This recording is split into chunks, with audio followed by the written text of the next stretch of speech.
dipersembahkan oleh, didukung oleh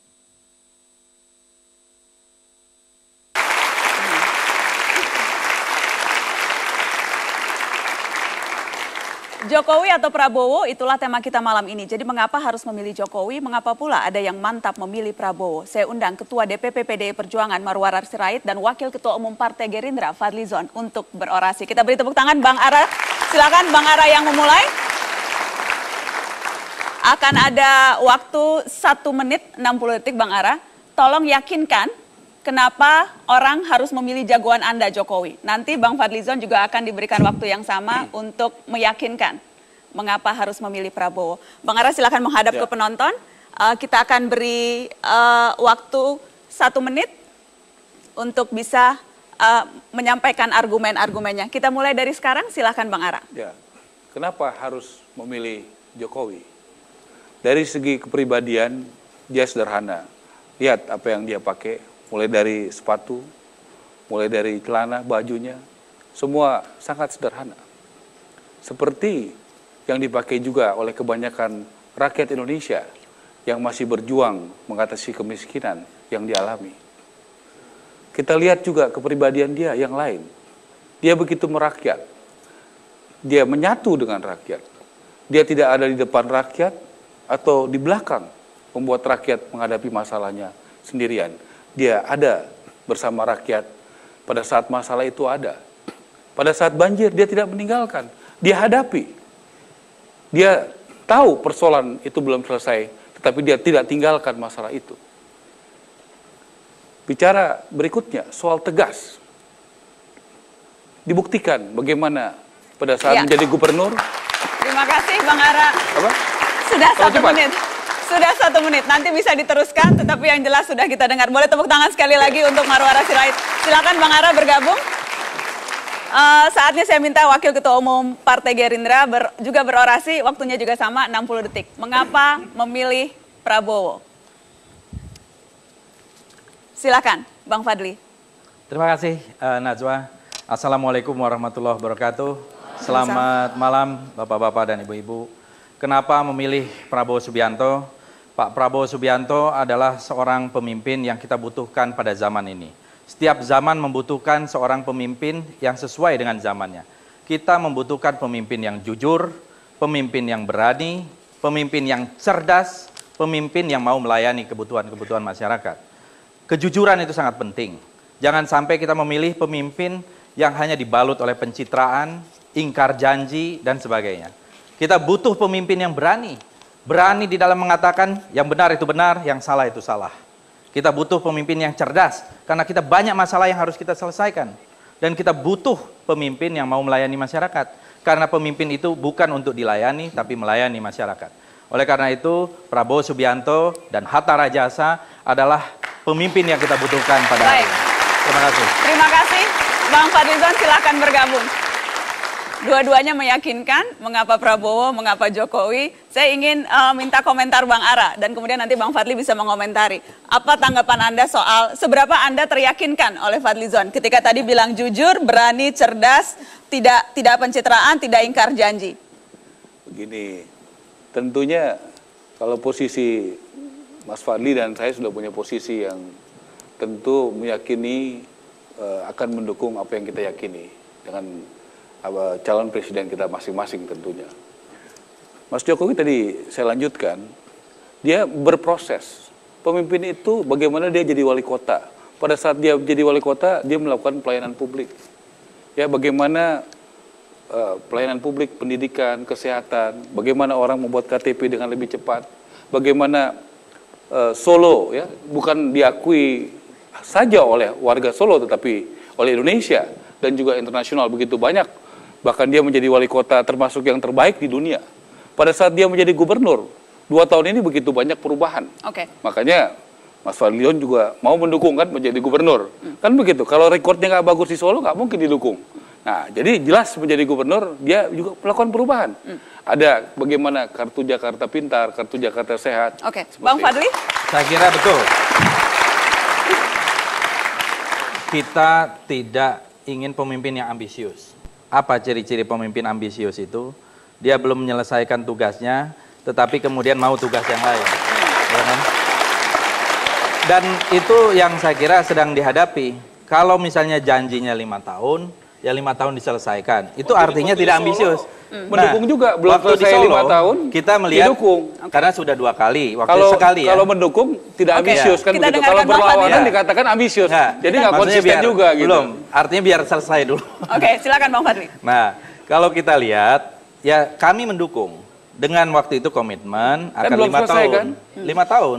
Di Solo belum selesai. 5 tahun. Di Solo tapi kan sudah pernah sekali. Terus kita menghadapi Jakarta. Jadi pada saat tertentu bisa dimaklumi, saat yang lain tidak. Masalahnya begini, Udahlah, ada tidak satu konsisten masalah. aja lah. Ya.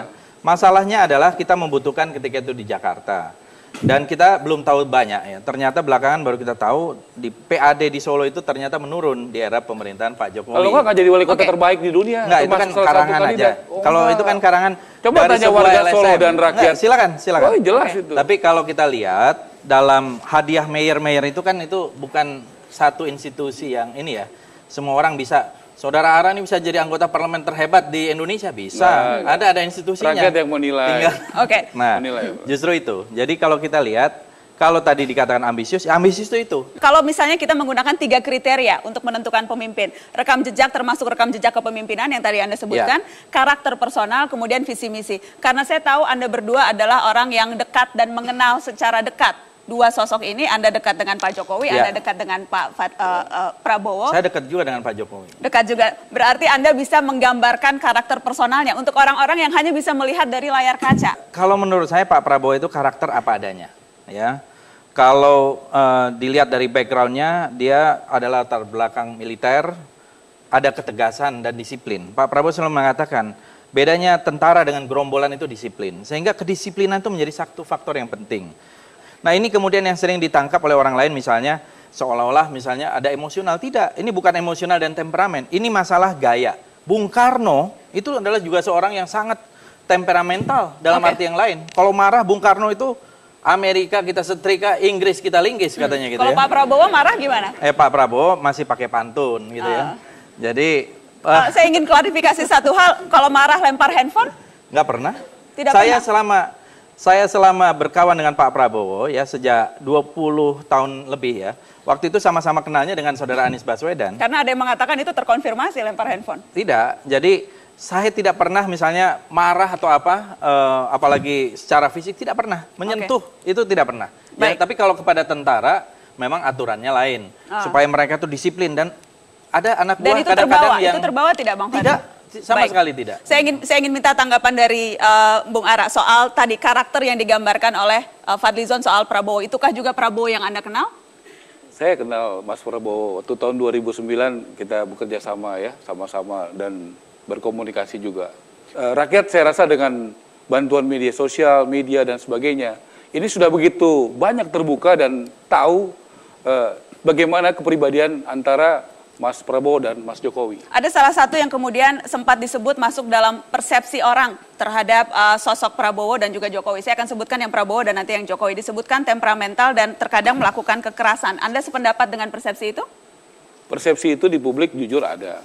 Ya, jujur artinya berkembang ya, tapi benar apa tidak tentunya kita serahkan kepada publik. Oke, tadi saya sebutkan persepsi orang, isu negatif terhadap Prabowo, isu negatif terhadap Jokowi yang saya ingin minta juga tanggapi adalah bahwa ia disebut capres boneka dan tunduk pada kepentingan asing. Jangan jawab dengan statement, dengan tindakan. Kalau enggak waktu diberikan bantuan asing tapi ngatur-ngatur, harusnya dia terima, tapi dia berani menolak. Saya rasa itu adalah sikap. Makanya Jokowi ini kan betul tidak banyak bicara, tidak jago pidato. Saya rasa rakyat hari ini tidak perlu pemimpin yang jago pidato berapi-api seperti itu. Dia butuh pemimpin yang bisa bersama rakyat menyelesaikan masalah bersama rakyat. Itu yang dibutuhkan rakyat. Saya sependapat ya. Rakyat itu membutuhkan pemimpin memang kalau style boleh tidak lembut, boleh keras, boleh berapi-api, boleh lunak. Ya kita masing-masing juga beda-beda stylenya. Tetapi masalah visi misi dan program itu seseorang itu wajib, apalagi pemimpin dan artikulasi karena dari pemikiran menjadi kata-kata, dari kata-kata menjadi tingkah laku menjadi habit, karakter dan destiny gitu ya. Jadi kalau kita lihat tidak mungkin seorang pemimpin itu tidak mempunyai pikiran. Nah, pikirannya ini apa? Ya memang kemarin ada tulisan misalnya ya. Tetapi apakah betul itu visinya Pak Jokowi? Karena ada juga yang menyatakan itu mungkin bukan pemikiran beliau gitu ya. Tetapi kalau kita lihat Jadi harus nggak percaya pemikiran Pak Jokowi. bukan, maksudnya soalnya ada tulisan yang sama pada hari yang sama Ya, gitu kalau dari tidak- Pak Beni Susetio. Nanti kan ya. kita ada debat pada saat waktu itu kita akan Betul, lihat lah betul. pemikiran-pemikirannya. Nah, justru ini. Tetapi rakyat juga mesti tahu tindakannya. Ya, misalnya Pak Prabowo, apa yang sudah dilakukan untuk pemberdayaan ekonomi kerakyatan? Misalnya contoh seperti itu. Apa yang sudah dilakukan untuk pluralisme? Bagaimana? Kalau Pak Jokowi jelas bagaimana soal pluralisme. Dia bisa mempertahankan Lurah Susan dengan profesionalisme. Bagaimana dia memilih orang di jabatannya? Siapa Bukan Lurah karena Lurah Susan, bukan karena agamanya apa, bukan karena sukunya apa, tetapi karena kinerjanya dan prestasinya. Kalau Itu Pak- pemimpin yang dibutuhkan Indonesia Pak ke Prabowo depan. itu Itu memang tegas. bukan belum menjadi pejabat negara sejak beliau pensiun. Makanya ya. nggak ada record gitu. Ya, bukan, Kalau bicara ada. proses, Jokowi wali Rekodnya kota, adalah gubernur. mengembangkan civil society. Civil society itu di sektor pertanian, kita melakukan advokasi, kemudian sebagai ketua asosiasi pedagang pasar melakukan Indonesia juga sekarang advokasi. menjadi Ya, pasar. kemudian juga Indonesia bukan menjadi ketua, produk. ketua umum IPSI. Ya, Di dari Ketang Pencakar. buah, Jadi- sayur semuanya import. Ya betul. Oke. Jadi apa dan yang dibuat? import Baik, itu kita dengarkan. yang melakukan adalah pemerintah, Ya. bukan siapa-siapa. Ya. Gitu. Jadi pemerintah yang melakukan import karena produksi kita kurang. Oke. Bagi-bagi kursi, bagi-bagi tidak ada. Ya, kita berbicara dengan P3, dengan PKS, dengan sampai dengan Golkar. Percaya nggak bagi-bagi? Silakan tanya Pak Ahmad Yani. Enggak, Tidak ada. udah. Bahkan P3 mengatakan Saya tanpa syarat. jangan tanya ini dong Nah, Pak sekarang Yani. saya